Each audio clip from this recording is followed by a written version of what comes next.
મિત્રો ગ્રામ પંચાયતમાંથી ગામમાં થતા વિકાસના કામોની માહિતી મેળવવા માટે જો તમે આરટીઆઈ કરતા હોય તો ત્રીજો અને ચોથો મુદ્દો કયો લખશો? મિત્રો પહેલો બીજો મુદ્દાની વાત ગઈકાલે જ કરી, પ્રોફાઇલમાં જઈને જોઈ શકો છો. તો ત્રીજો મુદ્દો છે એડમિનિસ્ટ્રેટિવ સેક્શન ઓર્ડર. મિત્રો ગામમાં અલગ અલગ પ્રકારના કામ આવતા હોય છે. એ કામના પ્રકાર પ્રમાણે જે પણ પ્રસ્તાવ છે કામનો એ જે તે વિભાગમાં જતો હોય છે અને ત્યાંથી એડમિનિસ્ટ્રેટિવ સેક્શન ઓર્ડર મંજૂરી પત્રક આપવામાં આવે છે.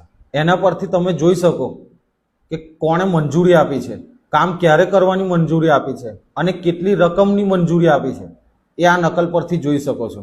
ચોથું છે કે વર્ક ઓર્ડરની કોપી, કામ કોને અપાયું, કામ ક્યારે શરૂ કરવાનું છે અને જે તે કામ કરવા માટેની શરતો શું શું છે એ આ વર્ક ઓર્ડરની કોપી પરથી ખબર પડશે. મિત્રો આ બે દસ્તાવેજ માગવાનો અધિકાર ગામના દરેક વ્યક્તિનો છે. એટલે તમે આરટીઆઈ કરી શકો છો, પ્રશ્ન પૂછી શકો છો અને ગામમાં થતા વિકાસના કામો પર તમે પણ નજર રાખી શકો છો.